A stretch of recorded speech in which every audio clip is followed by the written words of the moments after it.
I believe up next we are doing a interview, if I'm not mistaken, with Open Fortress.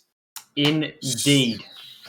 So we'll be getting the people that developed Open Fortress in, and we'll be chatting to them about Open Fortress, basically. So welcome, everyone, to the chat room. We are joined by Matrix, I think, the project lead, as I'm reading here. Yep. Hello. Welcome. Mac D11, who's a level designer. Hello. Also joined by TZ Lil, the lead programmer. My name's actually Tzlil. Zlil. Blah. Close enough. just spit it out. And no, is it Stash Kip? Yeah, that's correct. Oh, nailed it! Got that one right. How dare me this time, First can try. you? Yeah, nailed that one. First try. And also joined by K Demon LP as well. Currently muted, but we'll work around that.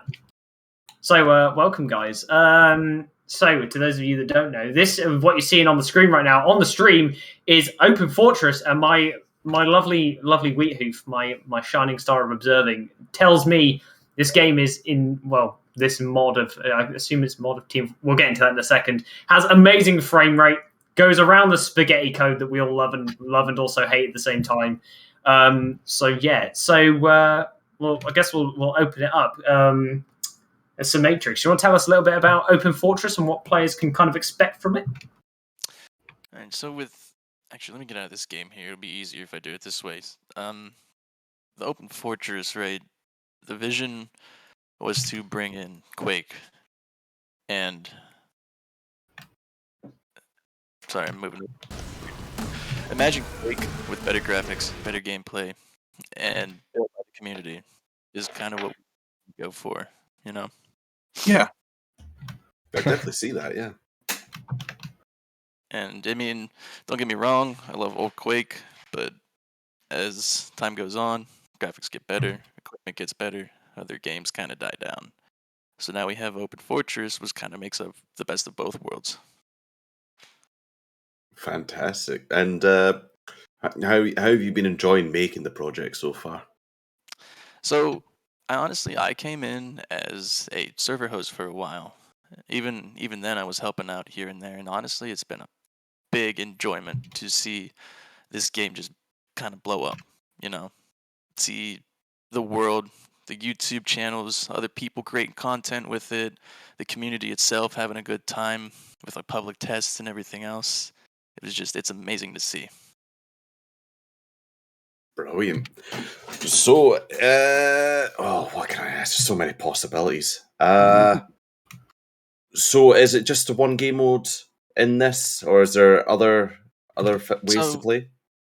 There's actually a couple other game modes. The current one that's the most polished is Deathmatch, but we also have Lethal Lockdown coming out. Still working in the projects with that. We have Retro Mode, Juggernaut, and I think that's about it as of right now. Those are really the couple of game modes. And in the future, we're going to add more, of course, but those are the ones that are currently in the game and can be played to a certain extent.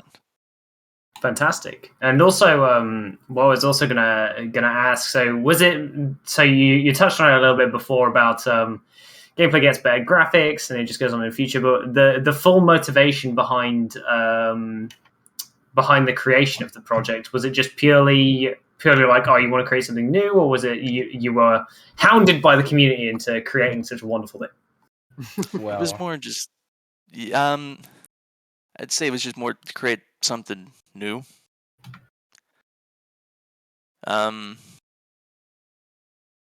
It was actually, Zlil, you want to kind of cover up on this one a little bit more? Yeah, so this started as a thing. I joined after this, but I think there was a sort of split from a different source mod because of Deathmatch. Some people really enjoyed it. Other people wanted something more like TF2.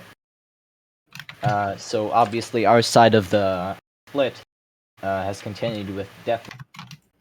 And as time went on, we made it more like Quake and more wacky, I'd say. Just added whatever fun features we wanted to. without trying to stick too much to the TF2 formula. It's basically it.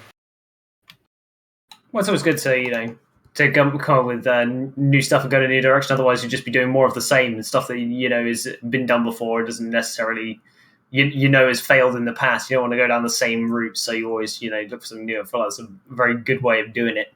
Another question I was going to ask as well, from watching a bit of the content, it appears to almost be in its own little universe, Open Fortress. Can you tell us a little bit about any backstory you guys have come up with, whether it ties in with the TF2 universe too, or is it simply its own beast? Yes, actually, there's a lot of lore that I think a lot of it is actually unannounced still. But we have any spoilers? What? Any spoilers you can throw us? Throw us a bone. I honestly don't remember most of it. There's just a lot. Someone else does. But we have like this, I think, 5-page PDF of just lore. Oh wow! We're planning to add eventually. I think Stash would probably be the best person to explain what exactly this mythos is currently. Yeah, Stash knows the lore. Stash. Yeah, so basic gist of it is the lore, like the story of Open Fortress. It takes place sometime after the comics. It's like the mid-70s now. Like Manco is pretty much dead, and like people from like just different like companies and stuff within the universe are all like battling for stuff. And the main mercenary is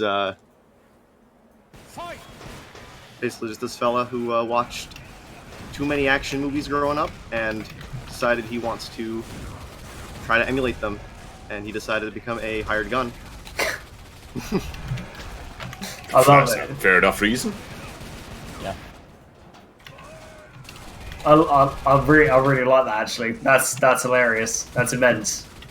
I'm He's glad. basically like a super fan of John Wayne and James Bond who just got access to guns. Imagine if that happened in today's society. Bit of Clint Eastwood in there too. Oh, Yeah. yeah, of course. God, Maybe this my is of that. course. My Yes. lord. Any other things you want to ask about the gameplay, Scotsman? Well, I'm just loading the game just now, actually, to try and give it a shot myself. Ooh, I'll cover off some more questions then. So, I'm going to go into you guys a little bit more as well, because we're not just here to talk about Open Fortress, we're here to talk about you guys as well a little bit. So, have you guys been involved in other projects at all? Anyone want to shout out a project that they've done previously, something they've been working on that they're particularly proud of before they came into this little group? I think a few of us have been working on a couple different things actually in the past. One of which isn't exactly something that's in development anymore in my case, but I used to work on Boreal Aleph. I also work on Team Fortress 2 Classic, and there's a Doom mod that's coming around eventually called Tomb Fetus that I'm doing level design work for. That's also like an arena shootery thing, so look out for that. That's fantastic. I've actually played Team Fortress Classic before, and I love it. It's really good. And so I've got high hopes for this one as well, because I hadn't actually heard of Open Fortress, but like just moving about in it just now is honestly, you guys have done a fantastic job of this. How long? Oh no, we've already asked that. Actually, never mind. I'm trying not to repeat questions here. If I may answer about the background question. Mm-hmm. Actually, like, this was my first ever TF2 related project I've been a part of. It's pretty funny. I joined the server. I've never heard about Open Fortress before. But my friend invited me to join the server, and I saw a bug that bothered me.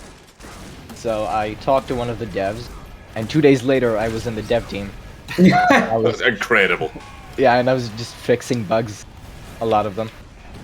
And from there, I went on to join TF2C and now Creators .tf recently.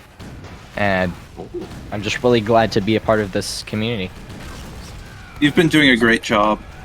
Thank you. There you go, you got some affirmation right there. You've been a good boy. Fantastic. I'm glad that the TFC community has been that kind of avenue for you, where you've been able to join in through open arms and stuff. Especially, I didn't realize you were TF2C as well. Yeah. I spend a notorious amount of time on that website doing gaming when I'm bored. I just load it up so you can catch me on there. Anyone who wants to come and harass me horribly. Very, very fun. Yeah, it's a fun place to be. So back into kind of the game itself as well. Is there anything during development which you had a lot of fun kind of adding to, or a cool feature that you thought, oh, this is hilarious, this is fun? Is there anything in particular that you're like, yeah, this is awesome? Yeah, I have one. Yeah, go on. No. Go on, son. Okay. So we were programming in accessibility features, color blindness, because obviously you can change your colors a lot in this game. And that was kind of a problem for colorblind people in T mode. And so my sister's colorblind, and while I was programming it, I got to spend some quality time with her. She helped me realize what I should be doing and what I was doing wrong. It was just a really fun experience. That's a good one. It's very wholesome as well. Yeah, no, I've got definitely. one too. It's kind of like a general one, I guess, but just like, honestly, one of my favorite arena shooter weapons in general right now is, thanks to like what the development we've done in this game. The grenade launcher in our game is probably the best grenade launcher I've ever used in an arena shooter, because I always felt that grenade launchers, like the one in Quake 3 in particular, always felt really lackluster to me. But with this one, not only does it shoot far enough that you can do pretty like decent damage from a distance, but you can also jump around with it, and it's really nice to be able to design levels around not only that, but also like rocket jumping and other movement abilities that the game has to offer. So it's just really nice. Like, So generally, you- like... Oh, Yeah, sorry. sorry. No, you go on. I speak a lot, so... Right, no, that's fair enough. You've got a lot to say, that's great. But what I was going to say is, like, you've all done a fantastic job of this. And for some of you, it's even spread out to other things.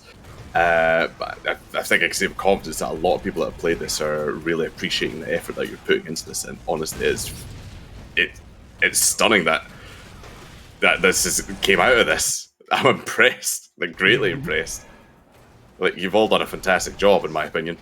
Thank you. Thank you very much. Less of a question, more of a statement.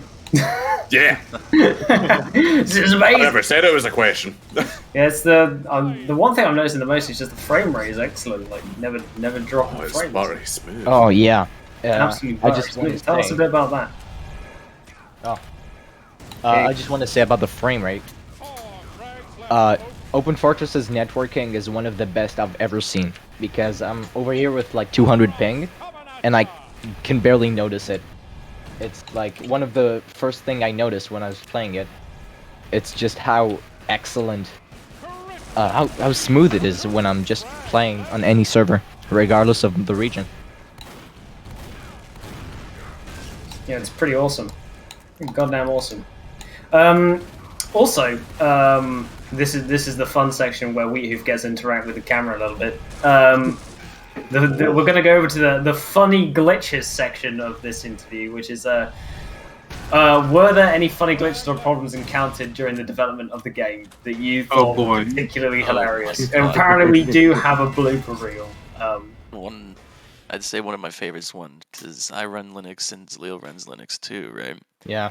The loadout glitch that we had for the longest time, where you could When pack the eyes- closed and the eyes, so you're missing your eyes, and you could pack clothes onto your Merc and just look like this big mess of like jackets, glasses, masks, apparel, all of this crazy stuff.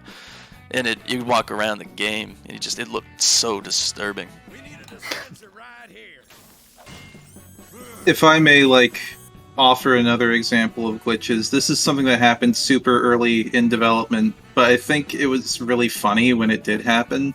There was this one glitch where essentially the hitbox was incorrectly being applied to the original mercenary model we had, which was a placeholder at the time, and it just like kept rotating around an axis whenever you would like look up or down instead of like following the head. It would just rotate entirely, so you're shooting at the mercenary who looks like he's standing upright, but the bullets are going through his chest, so you have to like aim below them if they're looking all the way up or down. So it was just this really like ridiculous period of time where the mercenary was just invulnerable if you knew the right way to look at things, I guess. If you had the right perspective, you were unstoppable. Yeah. Another honorable mention is the assault rifle. When it was around when it was first implemented, used to light people on fire. Right. Yeah. Yeah, one of my favorite, or actually most of my favorite bugs are from the reverse engineering, actually. I think one was just on screen, where we had bots, but they were really rudimentary, so they just spun in circles, and they were also T-posing all the time. And I can actually send a video. It was really, really funny watching them move around. Oh my lord. Just watching through some of these clips is amazing. Like hitting a dispenser and watching it jump around all over the place. Oh yeah, that one's really funny. I was just want to put on the dispenser, damn it. Go back. Someone mentioned this in the chat as well, but there was another glitch where the assault rifle like was able to do headshots and set you on fire for some reason, among other things. That one was pretty entertaining as well, because the assault rifle was meant to just be a 3-round burst weapon, but for whatever reason it also did headshots and, well, pretty much everything under the sun. Wow. Some incredible stuff and glitches coming out there. Have you got a favourite Scotsman from, yeah? I quite like this one where you're keeping up with like a bunch of rockets. That's incredible. Yeah, well, when you... some servers had uncapped B-hop speed, so you could just go ridiculously fast. I loved it, but we had to remove it for balance reasons, sadly. Oh, yeah, of course. That's a shame. That looked really fun to mess with. I'd assume that could also potentially break some maps as well if you could move that fast. So, moving away from glitches and bloopers and all that fun stuff. So we're seeing a lot of deathmatch content mainly. Is there any other updates in the future, new things, or is it all top secret and under wraps? We're not allowed to know yet. We're pretty open about it. There's a few things. Once we actually get to the point where we can release our open fortress base, which is the reverse engineering content. Yeah, I'd like to talk about that. We're gonna polish up deathmatch just a little bit more. I mean, it's good on it as it is right now, but we're gonna polish it up a little bit more, and then we're gonna change gears over to retro mode, right? And with retro mode, it's like Team Fortress Classic with a nice kick. You still have the same concept of bunny hopping with the custom Team Fortress Classic weapons. Mm-hmm. So we're adding in like the incendiary rocket launcher. We have the classic sniper rifle. There's a bunch of other ones too. We're actually moving one of our old weapons. What was it? It was the CSMG, wasn't it, Stash? We're moving that over to retro mode as well. There's plenty more of content to come, and then after retro mode, we'd actually have to talk about it. I don't know where you want to switch gears from there. We have Lockdown, and we have Juggernaut to work on too. Yeah, and also, I think we're also finishing up polishing dual mode. I think I'm not sure how much work we actually have on that, but it's pretty fun. And also, my primary thing right now is reverse engineering, which I'm doing with a few other people. Like, special shout out to Cherry from our dev team, because she's doing an awesome work. And I'd like to say reverse engineering is around 50 or 60% done. And after that, we should be able to migrate Open Fortress to Open Fortress base, the version. And hopefully that's gonna fix a lot of our problems, as well as being a more legal way to publish our game. And then we'll have a lot of time to, as Matrix said, polish up every other game mode. So I'm very excited for that. And also, we have a launcher, like almost 99% done. Go, and then we don't have to use stinky SVN anymore because we know how much everyone's Fantastic. using that. Oh, Yeah, it's a real it's pain good in to the hear ass. a launcher coming up as well. That's going to be a big thing in itself. Stinky SVN, huh? Stinkiness. You've enraged someone with that. Someone enjoyed that SVN. So we do have a working launcher, OF Atomic, which was built by Int, but it's CLI based, and not too many people kind of get around the works with CLI based things. But there is one out there if y'all want to try it. Oh, Yeah, actually working, and we've had actually some people working test it. launcher. Yeah, it's working, and we've had some people test it, and it's a lot easier. It's just one click basically. A lot of people liked it. I was just gonna ask as well, before we move on to talking more about that. Are there any cool ideas and concepts that were raised and you thought about implementing into the game but decided not to in the end, or was it all just kind of everyone on the same wavelength? So there's a concept art that was drawn up by one of Stash's friends, and it's the Skeleton King. Ooh.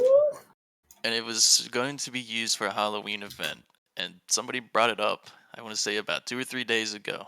And at this point, we're totally going to put it in, because that concept art is just genius. There's also been like a lot of like weapon concepts discussed in the past that we've thought about maybe putting in the game, but we decided against because it didn't really fit the overall like weapon roster and vibe of deathmatch. But I'd say overall, we add a lot of stuff. It's kind of whatever we enjoy. Yeah. Before lore, it's if the weapon is fun, if the feature is fun, if we think people are gonna enjoy it, or even if we just enjoy it, we're probably gonna seriously consider adding it because fun comes first. Kind of like the Absolutely. we have a weapon that I actually have code inside of our GitHub for right now. It's called the Saw Ballista, and it's crazy, right? It shoots saw blades, and what we're gonna have it do is we're gonna have it cut the merc in half with, I want to say, one saw blade. And this thing, just watching a couple of the animation reels that one of our modelers did and animators, this thing looks just brutal and great, and it fits the game so well. Yeah, it's gonna be a super weapon. The idea behind it was sort of slightly inspired by a weapon from Unreal Tournament called the like Razorback, if I recall. Yes. So it was kind of similar to that, but we wanted to do something that would make it more powerful. So a super weapon, sort of. As far as scrapped ideas go, there was a couple weapons. There was and a power up. There's a weapon and a power up that I'm aware of. We at one point, very early on, we had an Uber charge power up. Like it would just straight up make you invincible, and you can kind of just infer why we decided to scrap that one. There was also a trip mine, which we tested, and the biggest issue with that was that DM is so fast paced that 90% of the time, players would just swoosh right by it, and it was just like not very useful. So we ended up having to unfortunately cut it. Well, I think that's fair enough. Whenever I was zooming around all over the place, just jumping around here, there, and everywhere, especially bee hopping and stuff, they're just going to be flying right by it, and then nothing will happen. So, understandable. I got rid of that one. And Ubercharge obviously is any amount of invincibility in a deathmatch game is kind of broken. But how customizable is Oz Fortress? Obviously, Open Fortress. Sorry, I said Oz Fortress. Then going to Australian mode. Apparently, Open Fortress is you can customize your character color. I can probably see there, and a few other things. But is there options that you've already implemented in the game, or is that something extra you're going to be looking at in the future? Well, there's a lot of customization for your character. First of all, we constantly want to add cosmetics, but kind of have to restrain ourselves. Yeah, besides changing your color and cosmetics, there's Arsenal mode, where you can pick your own weapons. And a lot of people, you can see the loadout on stream right now.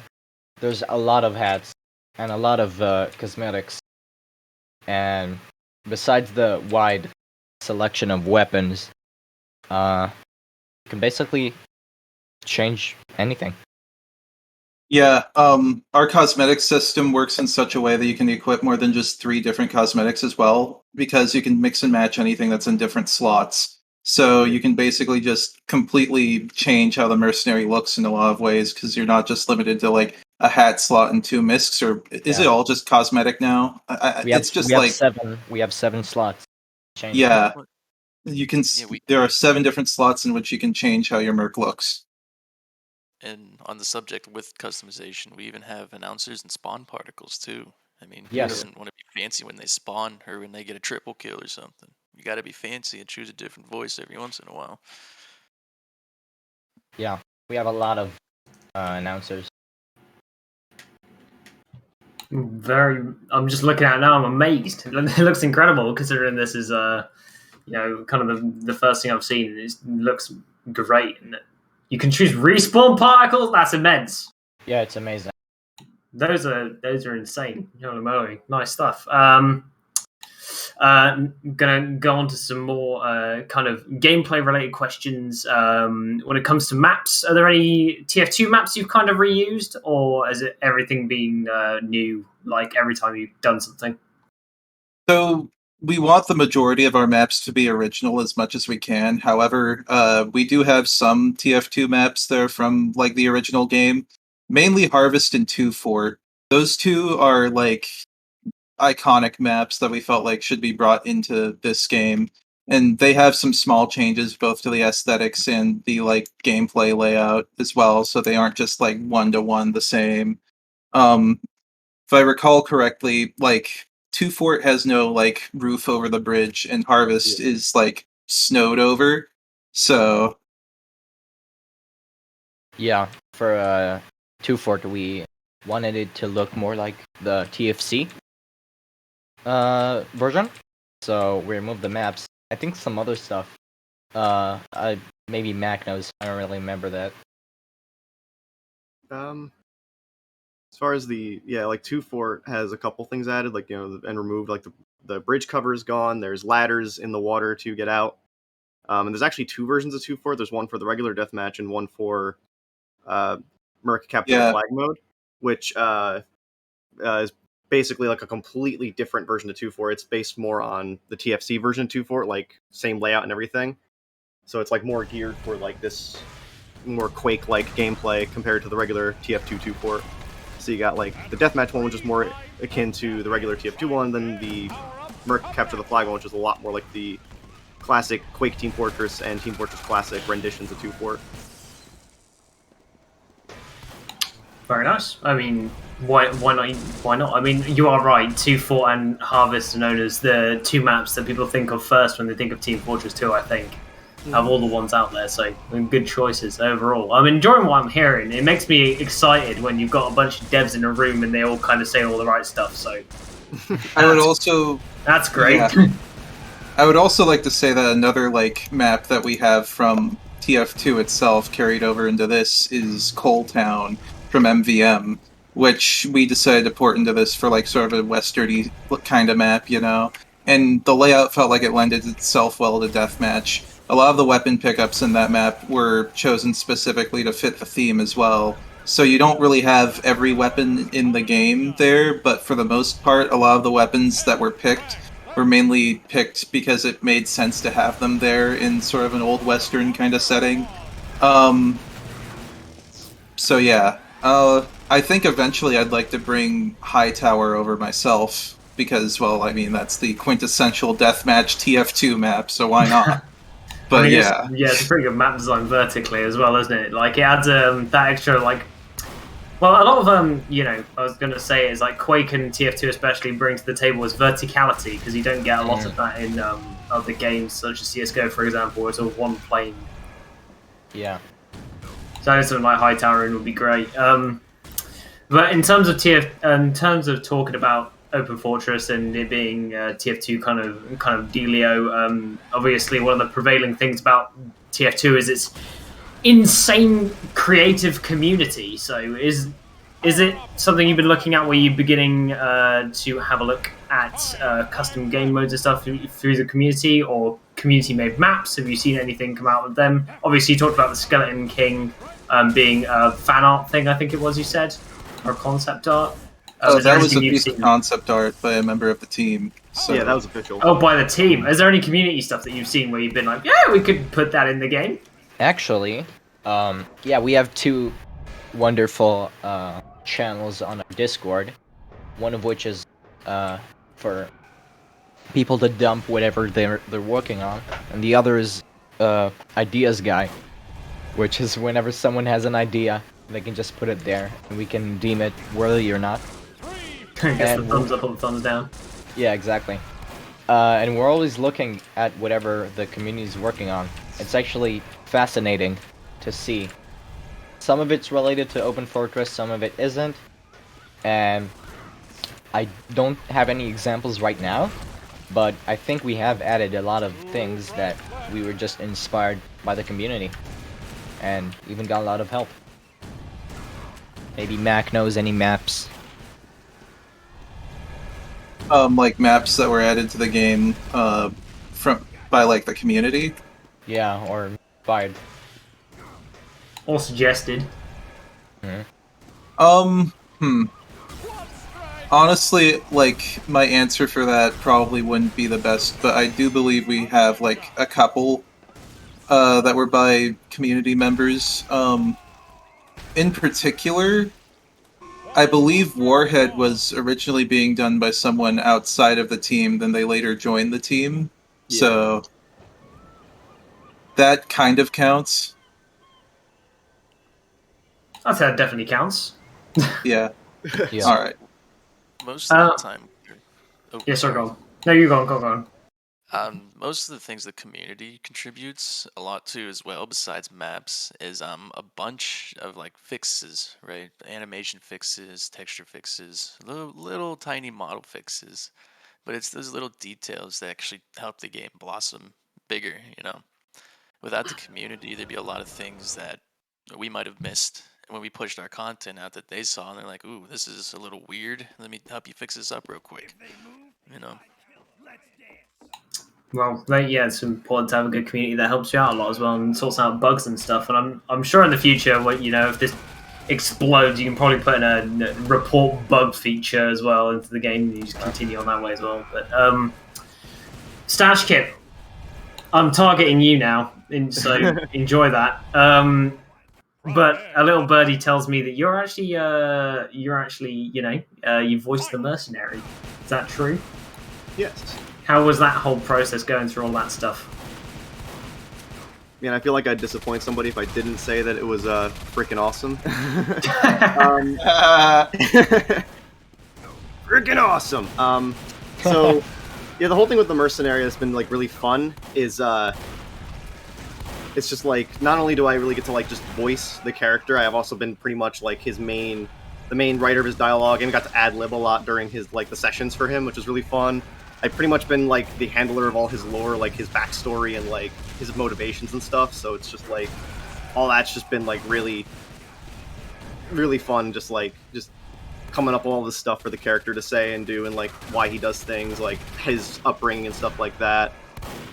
Like I'd really love to in the future just delve more into this character's backstory and lore and stuff. I plan to.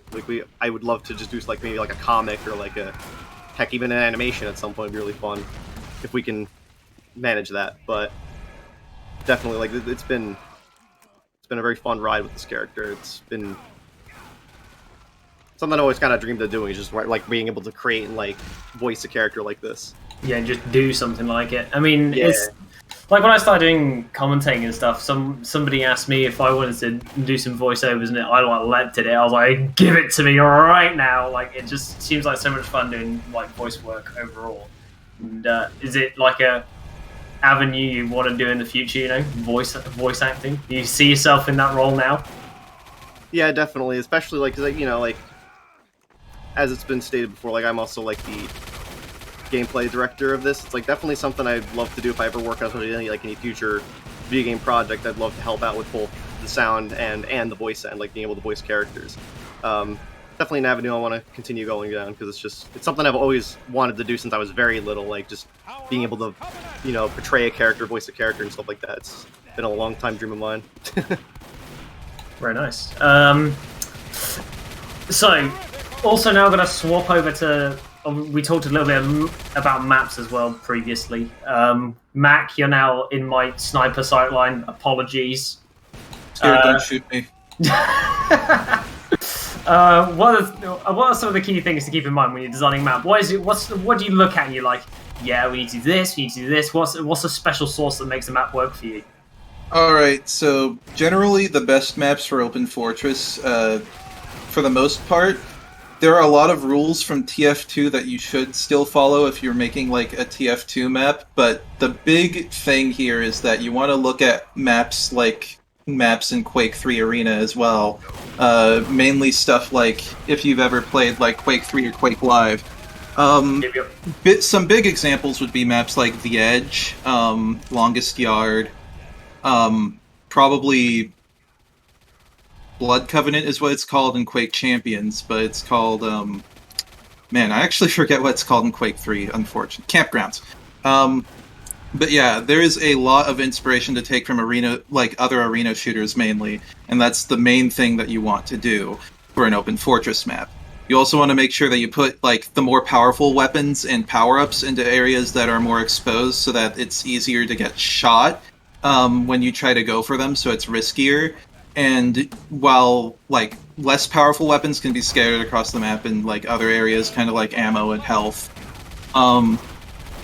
Some other like things that I would encourage doing is we do allow for people to use ladders in our maps, but generally speaking, if it's a really important area that requires like a sort of vertical ascent to go into, use a jump pad instead because it's faster and it just generally feels better with the movement.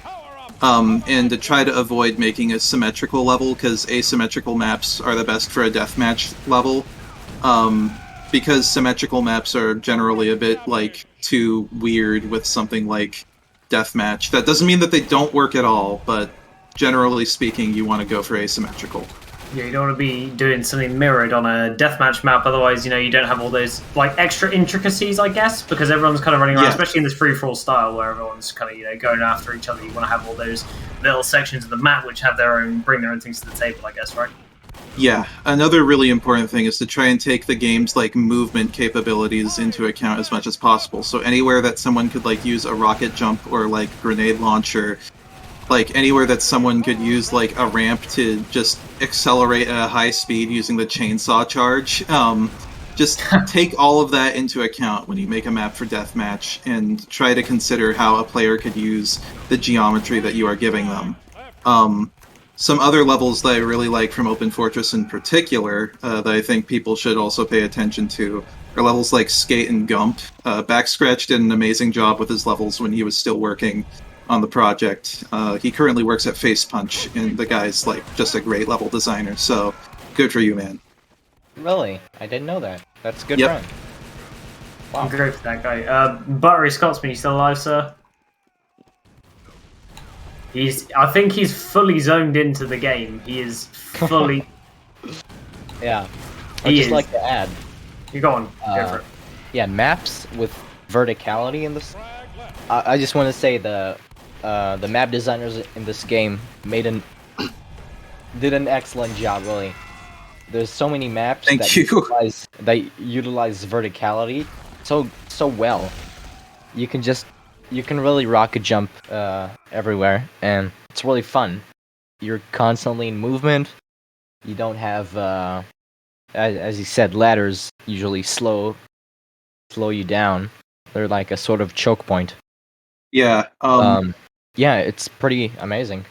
If I Thank can you. expand on the ladders bit a little bit, I'm sorry. I'll just real quickly say that it's not like a bad thing to use ladders necessarily, but you want to try and place them in an area where you know that it's something where you want people to slowly go up, where it's like sort of an extra route for accessibility more so than just, oh, I'm going to put a ladder here because people need to go up.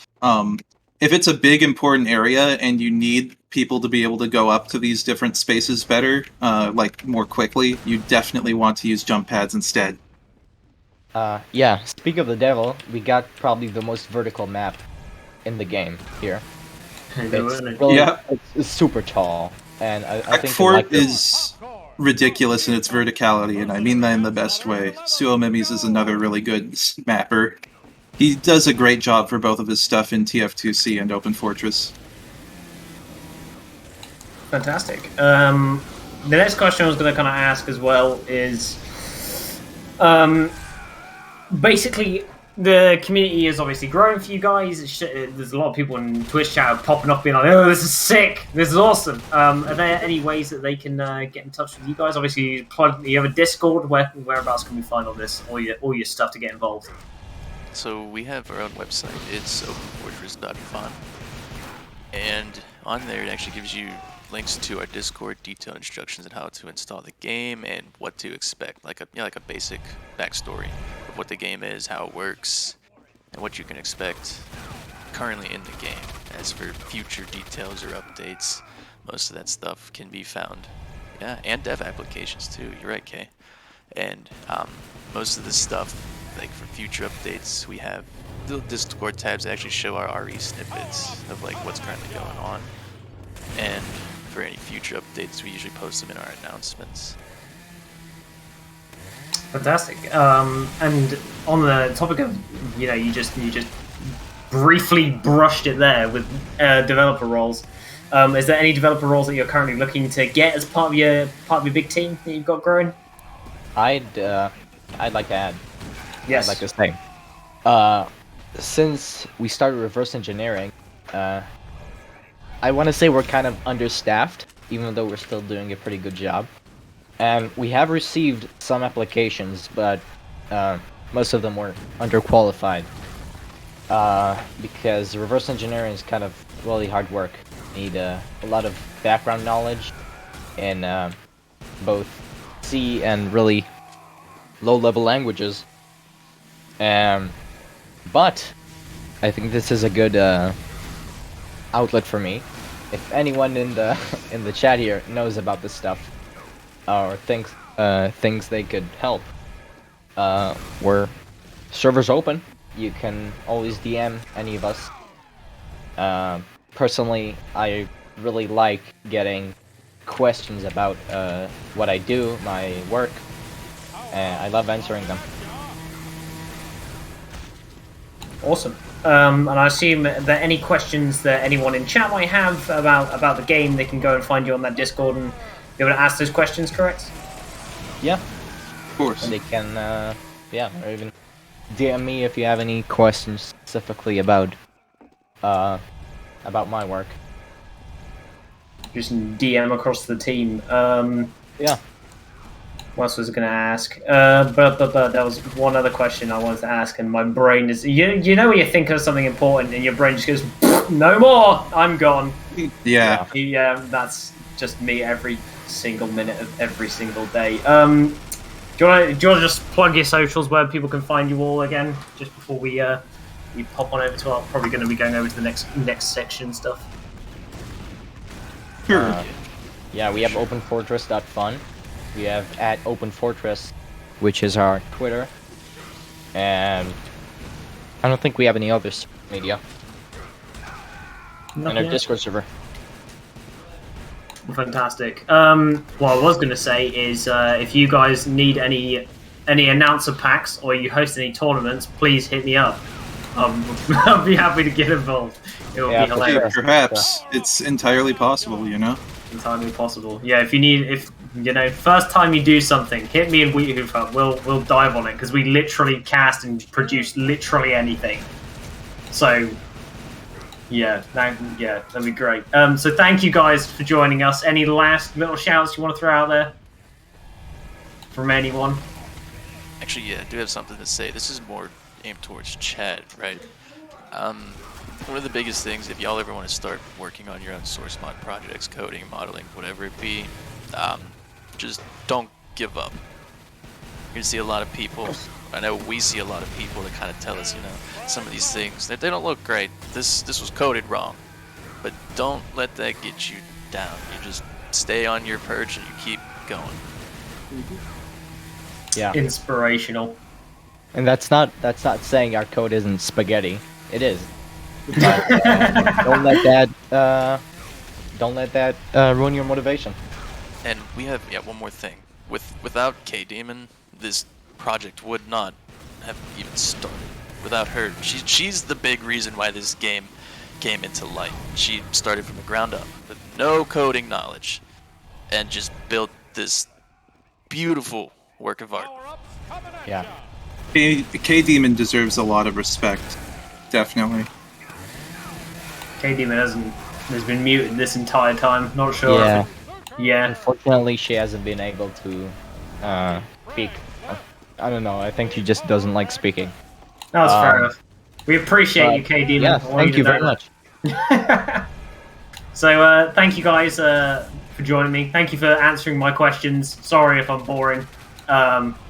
Yeah, cheers from the KritzKast, guys. Basically, we are enjoying watching you on the stream.